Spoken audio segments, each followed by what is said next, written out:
धरती की चुप्पी में भी एक कहानी गूंज रही है। घंटों के गहरे अंधेरे के बीच पल पल एक अद्भुत जीवन चक्र चल रहा है। ये कहानी है अमेरिकन बरिंग बीटल की धरती का वो सशक्त कीड़ा जो मृत शरीरों को दफनाकर नए जीवन का पोषण करता है।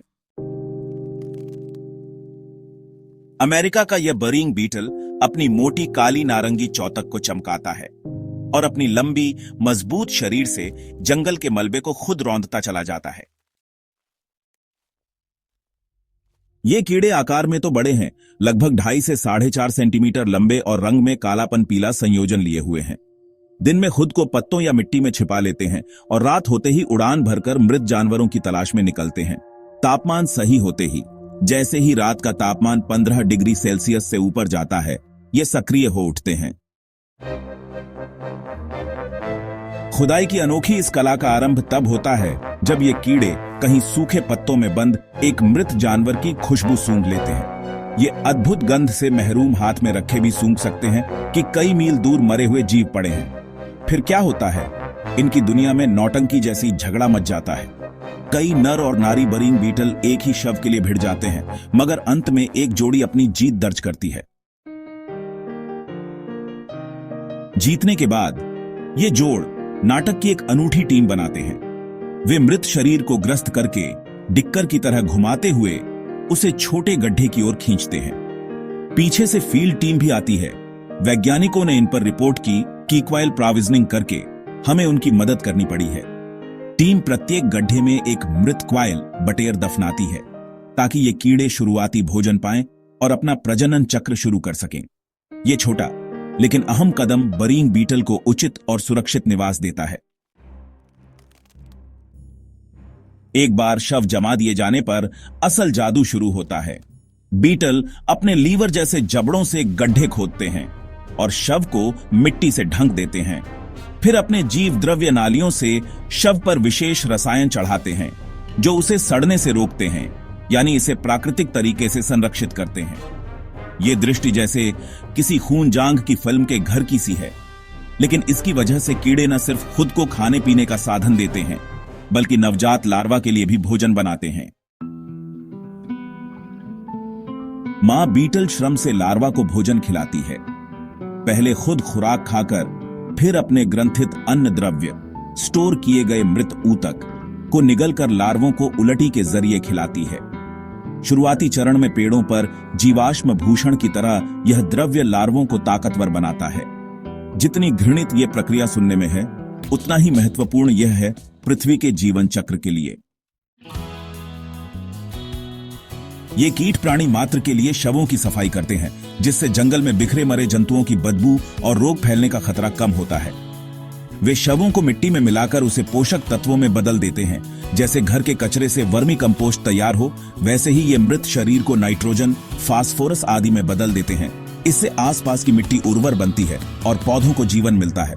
साथ ही इन बरिंग बीटल्स के काम से मक्खियों की आबादी नियंत्रण में रहती है। जहां शव जमीन में दफन हो गए, वहां मक्खियां पनप ही नहीं पाती। वास्तव में इन निर्जीव को जीवित में बदल देने वाले कीड़ों ने हमारी धरती का संतुलन बनाए रखा है। इनसे भी बड़ी तस्वीर में देखें तो कीट जीव जगत की रीढ़ है। लगभग 75% फूलों वाले पौधे कीट परागण पर निर्भर हैं और लाखों अन्य जीव इन्हीं पर खिलते पलते हैं। हम रोज जिन रोटी, फल फलियां, फलों को खाते हैं, उनमें से कई कीटों की मेहनत से परागित होकर ही बढ़ते हैं और मरने वाले पौधों और जानवरों को खाने वाले ये कीट वही फसलों को दोबारा मिट्टी में पोषक बनाकर लौटाते हैं। यही वजह है कि प्रकृति के एक भी पहलू में कीटों की अहमियत से इनकार नहीं किया जा सकता। असल में लगभग 1 मिलियन कीट प्रजातियां मिली हुई हैं और उनके बिना धरती की दुनिया बिखर जाएगी, यह हमें वैज्ञानिक कहते हैं। लेकिन दुख की बात है कि यह संतुलन खतरे में है। इंसानी गतिविधियों से दुनिया भर में कीटों की संख्या घट रही है। कृषि के लिए जंगलों की कटाई, कीटनाशकों का उपयोग, प्रकाश प्रदूषण और जलवायु परिवर्तन इनके दुश्मन हैं। अमेरिकन बरिंग बीटल कभी उत्तरी अमेरिका के 35 राज्यों और कनाडा तक पर आए थे, पर अब यह केवल कुछ चुनिंदे राज्यों तक सिमट कर रह गए हैं। पिछले 100 सालों में अमेरिका के अधिकांश इलाकों से ये लुप्त हो गए। विशेषज्ञ इसे इकोसिस्टम के बिगड़ते संकेत के तौर पर देखते हैं, जैसे प्रेरी हॉबो या यात्री कबूतर का विलुप्त होना इनके लुप्त होने में एक कारण माना जाता है। लेकिन कहानी अभी खत्म नहीं हुई है। इन छोटे नायकों को बचाने के लिए अभियान चल रहे हैं। 1989 से इन्हें अमेरिका में इंडेंजर्ड स्पीसीज एक्ट के तहत सुरक्षा मिली और अब इनकी जानकारियां तेजी से इकट्ठा की जा रही हैं। प्राकृतिक घास के मैदानों को भरपूर रखने से इन्हें अधिक आबादी में पाया गया है। जमीन पर मृत पक्षी पशुओं को दफनाकर संरक्षण जोन बनाए जा रहे हैं। वैज्ञानिक क्वाइल और चूहे के शव दफनाकर इनकी प्रजनन दर बढ़ा रहे हैं। इन छोटे कदमों ने हाल ही में बरिंग बीटल की आवाजाही बढ़ा दी है। कहते हैं जहां इनका होना या ना होना किसी पारिस्थितिकी तंत्र की सेहत बताता है। इन सब के बीच हम हर इंसान के लिए भी राह है। अपने घर या आसपास के बगीचों में विविध वनस्पति लगाकर आप अनेक कीड़ों को आश्रय दे सकते हैं। कीटनाशकों का उपयोग छोड़ें, प्रकृति के पत्तों को इकट्ठा होने दें, मृत लकड़ी को यहीं रहने दें। ये छोटे छोटे कदम कई कीटों की जिंदगी बचाएंगे। स्थानीय स्तर पर जैव विविधता की रक्षा के लिए जागरूकता फैलाएं और नए संरक्षण क्षेत्र स्थापित करने का समर्थन करें।